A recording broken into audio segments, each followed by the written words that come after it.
So this new game came out recently called Omega Strikers, and good god, is it fun. Think of it like playing the ice table hockey thing that's at every goddamn arcade and bowling alley you've ever gone to, except with superpowers, and in a 3v3 format, right?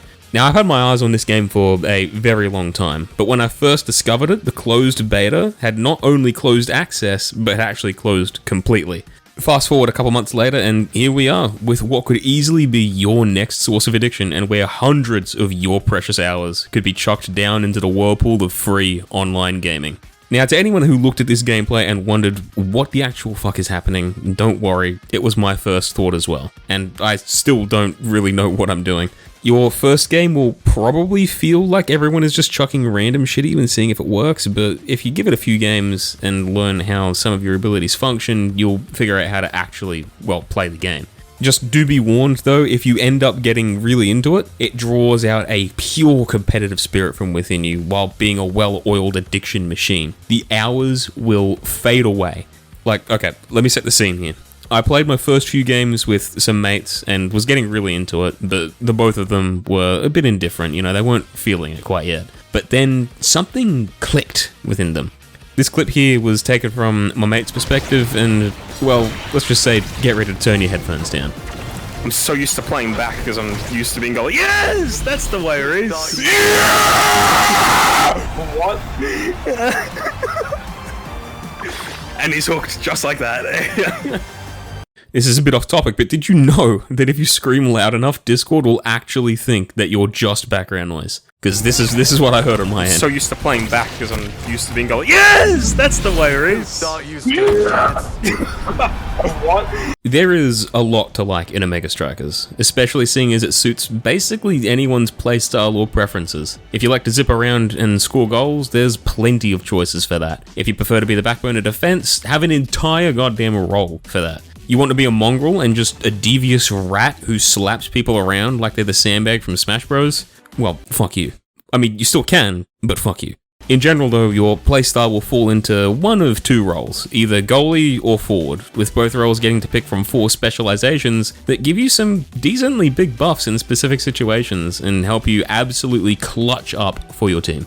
The map you play on also adds some variety and competitiveness to the game, as each map has unique little gimmicks. Like different goal gate layouts which you need to hit with the core in order to open up the goals, a black hole in the middle of the map, and a bottomless pit that you forget exists every time you play on this map, and then X rolls in and knocks you into it every single time. These things basically make you play just a little bit different every game. Aim for different areas on the map, pay more attention to your surroundings, and just really keep you on your toes.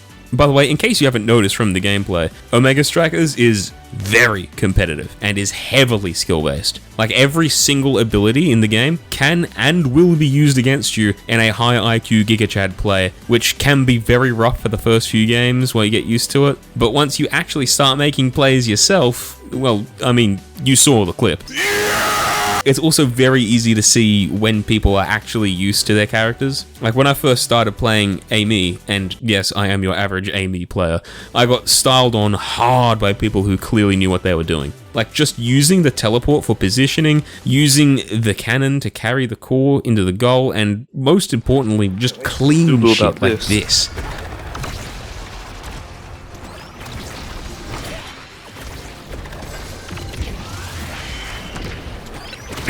Oh my god!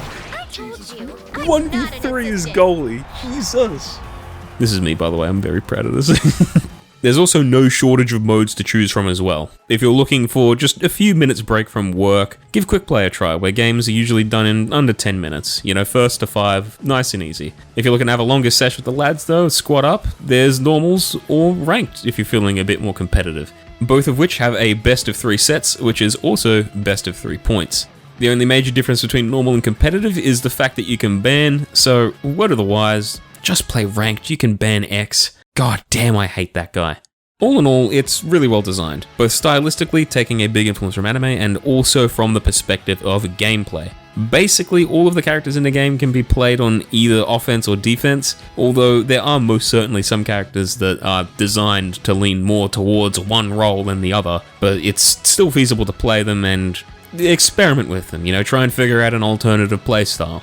It's also worth mentioning that it's very easy to base your entire view on your self-worth off of a single play in the game. Like, hold on, just take a look at this clip for a minute here. In this clip, I was doing so rubbish before this, going so shit, an absolute dredge and shit stain on the field. Nice. Holy shit. That set off. But I pulled that off, and goddamn put me in one of those motivational shorts because I feel like a flippin' beast right now. It also really helps to get you hyped when the soundtrack to the game is just so goddamn good. Each character has their own theme which relates very closely to their style, while also having a very wide range of genres. The genres in the soundtrack range from everything that could, sound like a potential Like a Dragon Gaiden long segment theme, all the way to this crazy funky EDM track which makes me headbang so hard every time I get MVP. It is honestly scary though, just how much time you can lose in this game, man. You sit down for just a few minutes and what the fuck, you must have been playing next to a goddamn black hole because time dilation kicked in and you have 12 more hours recorded on Steam. What? How? How? It's been 2 minutes. I played one quick play. Oh yeah, I mentioned this before, but I kind of glossed over it, so I'll just reiterate this. It's free. It's free. You don't pay money for this. It is free. You just click the play button and go. But, even though it's free, I can understand why you might be a bit apprehensive to just dive into this without knowing who to play, how anyone works, any of the abilities. Look, I get it, okay? It can be a bit daunting, so let me give you a little bit of a rundown on the first 4 strikers that you get. This way you can understand what kind of playstyle that you might be looking at when you get into playing a specific striker, and realistically, just get in there and learn them without really worrying too much. Because there's really only one way that you learn how to play a striker in this game, and it's by getting in and playing them. So without further ado, let me go ahead and give you that quick rundown. We'll go ahead and start off with the poster child of Omega Strikers, the one that you see on pretty much every single promotional art available, Juliet. She basically plays like a mix between a Yakuza beat-them-up while also still retaining some capability of scoring goals, with all of her abilities being relatively short-range, melee strikes. Things that could knock out people, but still put a lot of pressure on goals. So, very versatile, pretty standard, not too complex, and is pretty well recommended for a beginning player. Kai is pretty cool, with a bit of range on his primary, a speed boost, and a fireball to boot. He's one of those strikers that can be played in either role, really, although my friend plays him a lot in goalie, so that's my recommendation that I'm going to go with. Your abilities as Kai give you a lot of flexibility, similar to how Juliet can still score goals while knock out people. You can skirmish with people, you can score goals, you can do all sorts of things while still being capable of defending, and just all in all being a pretty useful teammate. So, again, another versatile pick if you're not too sure where you want to play or what you want to do quite yet. Next is Dubu. Now, this guy is clearly designed for goalie with a lot of abilities that can redirect the core away from a specific area. Like, for example, rolling a big-ass log to push the core or another player away, the ability to slam and stop the core from moving, giving you a lot of control, or even really set up a defensive barrier. So if you're thinking about playing goals and want to control the game a lot, then he's a decently solid pick. Would recommend. And finally, the last of the 4 free characters that you get, the one you'll see in at least 90% of your games, and my personal go-to, Amy. Now, look, you can see why she's popular. It's the pink girl with cat ears. Just look at the style this game has. Of course, people are going to want to play her. But aside from the design of the character, she is actually reasonably difficult to play and very rewarding to do so. She requires a decent amount of practice to get really good with her combos, but once you get good with her combos, holy moly, can you dominate a game. She has a very offense-oriented playstyle, with a teleport that hits the core or enemy strikers, a turret that can do the same, and this disc thing that is much harder to accurately land than it looks. So obviously, she's designed to be played forward.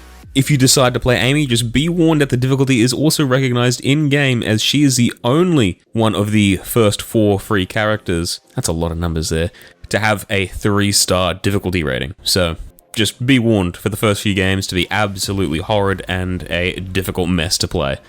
Of course, there's a lot more characters here that you're going to run into in your matches, like Juno, who has little slimes that can auto-aim at goals, and X, who only exists in this game to cause me pain and suffering. But really, me telling you what they do just isn't going to help you in an actual game. So just jump in, play, and learn as you go. Just trust me on this one. It's a hell of a lot of fun.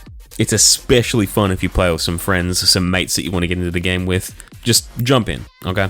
So, final thoughts. If you're looking for something fun to play just with some friends or get into competitively, then, I mean, it's the perfect time. It's only been out for a few days by the time this video's gone up. It's good. It's a good game. Go play.